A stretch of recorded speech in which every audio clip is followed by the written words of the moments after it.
हमारे चैनल में आपका स्वागत है। और एक समाज के लिए जो अच्छा हो उसके बारे में ये वीडियो है। और जो हमारे अधिकारी हैं, बड़े अधिकारी हो, पुलिस वाला, जो भी अधिकारी हैं, उनके समर्पित है ये वीडियो। अब किसी को हो सकता है बुरा लगे, लेकिन जो हकीकत है समाज में हम सभी, हमें प्रकृति ने मनुष्य को, जैसे पक्षी, शेर, चीता, जो भी पशु, सभी की उम्र इतनी है, शेर की जैसे इतनी है तो सभी की उतनी ही है। उसी तरह मनुष्य की भी 100 साल है तो 100 साल सभी की है। लेकिन खान पान की वजह से, हमारे कर्मों की वजह से हम हमारे शरीर को हानि पहुंचा देते हैं। तो हो सकता है खान पान की या हमारी कुछ आदतों की वजह से हमें रोग लग जाते हैं और हम 100 साल से पहले मृत्यु को प्राप्त हो जाते हैं या किसी दुर्घटना में मर जाते हैं। तो ये सब खेल हमारे कर्मों के हिसाब से ही चलता है। अदृश्यता, मनोविज्ञान और विज्ञान भी इस चीज़ को मान रही हैं कि अदृश्यता में भी ये जो कानून, इसका भी कुछ प्रकृति का भी है, मान रहे हैं। और हमारे संत महात्मा बहुत पहले से बोल रहे हैं और मैं अनेकों वीडियो में बोलते आ रहा हूँ, प्रकृति के कानून, अदृश्यता जो दिखाई नहीं देते। यहाँ अदालतें हैं, यहाँ आप रिश्वत दे दोगे और बच जाओगे, लेकिन उसकी अदालत में कोई रिश्वत नहीं चलती, वहाँ न्याय है। उसमें ये बीज की तरह काम करता है। इसमें आज ही अगर आपने बोया है तो आज ही सजा नहीं मिलेगी। वो बीज की तरह आज बोया है तो कल परसों जैसे भी उठेगा, धीरे धीरे अंकुरित होगा, फिर बाहर निकलेगा, फिर धीरे धीरे वो ऊपर उठेगा, धीरे धीरे उसके उजागर होंगे और फिर फल लगेगा। मतलब आपके कर्मों का हिसाब किताब चुकता होने लगेगा। तो इनको समझिए आप इस हिसाब से।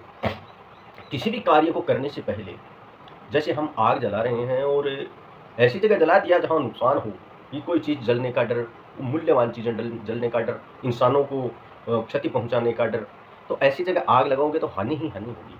तो हमें जब पता है ऐसी जगह हम आग लगा रहे हैं वहाँ हानि है, तो वहाँ से थोड़ा हट करके आग लगा दिया तो हमारे लिए वो आग एक सुलभ हो जाएगी, साधन हो जाएगी। ठीक इसी तरह हम जैसे जहर के बारे में हम जानते हैं कि इसके खाने से हमारी मृत्यु हो सकती है, तो हम उस जहर को क्यों खाएं? सब चीज़ें उसी पे लागू है। इस चीज़ को भी आपको समझना होगा कि हम रिश्वत ले रहे हैं, इसका भविष्य में हम पे या हमारे बच्चों पे कोई बुरा असर तो नहीं पड़ रहा है। आप अकेले हैं, मैं अनेकों वीडियो में समझा चुका हूँ कि आपके अंदर यहाँ मेमोरी में आपकी डाटा सारी फीड हो रही है। हाथों से ये जो फिंगर है, ये आप इतने क्यों नहीं सोचे, पढ़ लिख लिया आपने, काबिलियत थी, आप वहाँ तक पहुँचे, उस पोस्ट तक पहुँचे, आपको प्रणाम है। लेकिन ये फिंगर दुनिया में किसी भी व्यक्ति से मैच नहीं हो रहे, इसका कारण आपको पता है? तो इनके बारे में भी कुछ थोड़ा मनोविज्ञान, विज्ञान, धार्मिकता, संतों की शरण जाने से ये सारे हमें शिक्षाएं प्राप्त हो सकती हैं। तो इनके बारे में भी थोड़ा सा जान लिया होता तो हो सकता है आप ये भ्रष्टाचार से दूर होते और ईमानदारी की तरफ कदम उठाते हुए रहते। इच्छा देखिए किसी की मरती नहीं है। इच्छा आज आपको जैसे कि अधिकारियों की तनख्वाह 50,000 से अब कितनी है देखिए मुझे नहीं पता है, लेकिन किसी की 50,000, 80,000 है, किसी की लाख है, किसी की 1.5 लाख है ना। तो इतना पैसा जब आ रहा है, आम आदमी के पास कहाँ है? कितने लोगों के पास जो अभी भी 15, 20, 25,000 रुपये कमा रहे हैं, वो भी अपनी जीविका को चला रहे हैं। आपके पास तो इतना आ रहा है, आप अपनी जीविका और बच्चों का भरण पोषण अच्छे से कर सकते हैं और बचा भी सकते हैं, लेकिन फिर भी ये इच्छाएं नहीं जाती। इच्छा तो अन्य को है, आप और रिश्वत लेंगे, फिर और कुछ करेंगे, फिर और आपकी इच्छा बढ़ेगी। ये ऐसी है कि अनंत तक है। कितना भी ले लो आप, धीरू भाई जी, अंबानी जी को पूछ लो, उनकी भी कुछ इच्छा और आगे बढ़ने की। तो इच्छाएं मरती नहीं है। जो मिल चुका है, संत महात्मा शास्त्र हमें यही समझाते हैं, जो मिल चुका है उसी में खुश रहें और अपने नीचे जो है उनको देख के खुद खुश रहें। क्योंकि उनको जब देखोगे आपसे कम कमा रहे हैं, वो भी चल रहे हैं ना, तो उनको देख के जीना और ये समझना कि मैं भ्रष्टाचार या रिश्वत ले रहा हूँ तो इसका परिणाम क्या है। जैसे जहर खाने से मृत्यु होती है, तो इसका अगर हम ये ले रहे हैं तो इसका भी कुछ तो हो रहा होगा हमारे जीवन में, हमारे मस्तिष्क में, और हमारे जो ये शरीर का है इसमें कुछ हलचल, बच्चों पे कुछ प्रॉब्लम, ये पैसा आने से बच्चों पे कोई बुरा असर, कभी नोट की है इस चीज़ को? तो हर चीज़ का आपने किसी गरीब से लिया और उनका पैसा मतलब वो पता नहीं कहाँ-कहाँ से लाते हैं बेचारे। और किसी की भी आत्मा रिश्वत देते समय ये नहीं खुशी नहीं देगी, क्योंकि वो काम पैसा देके करवा रहा है, आपसे उसका मतलब नहीं है। तो उसका पैसा है, वो असर कुछ भी क्या करेगा? वो आपकी तो तनख्वाह गवर्नमेंट आपको दे रही है या कोई और, किसी अधिकारी है जैसे प्राइवेट है। तो तनख्वाह तो आपको वो मेहनत तो मिल रही है, लेकिन वो बिना मेहनत का भ्रष्टाचार मतलब प्रकृति के खिलाफ, मानवता के खिलाफ। तो प्रकृति इस चीज़ की, आपका शरीर, आपकी प्रकृति इसको एक्सेप्ट नहीं करेगी। इसी को तो प्रकृति कहते हैं। और आपके खुद ही सारी चीज़ें नोट कर रहे हो, कोई दूसरा नहीं। हाँ, हो सकता है कोई वीडियो आपका बना लिया और आपको फँसा दिया, तो उसमें भी आप फँस सकते हो, नौकरी जा सकती है। इससे अच्छा है तो ईमानदारी से और प्रकृति की अच्छी ऊर्जाओं के साथ जीवन व्यतीत करें। इस चीज़ को मनोविज्ञान भी मानता है। बच्चों पे भी असर पड़ता है। बच्चे मतलब व्यसन मतलब पूरी गलत रास्ते पे चल रहे हैं, समझ लीजिए 100 बातों की। तो उनके बच्चे भी इधर-उधर के मतलब गलत रास्ते की तरफ चले जाते हैं और उन पे भी मानसिक रूप से डर रहता है पकड़े जाने का। और समाज में ये चीज़ आपने कर ली तो अपने अंदर ही आपकी ही प्रकृति ये जवाब दे देगी कि आप समाज के लायक नहीं, क्योंकि आपने समाज को धोखा दिया। ये मन आपका सारी डाटा फीड करते रहता है और ये आपका गवाही नहीं देता। आप सोच रहे हैं कुछ नहीं है, कोई नहीं देख रहा है, लेकिन आप खुद तो सारी चीज़ें रिकॉर्ड कर रहे हो। और सब कुछ प्रकृति के यहाँ मैंने पीछे बोल के गया हूँ, 100 साल की सबकी उम्र है।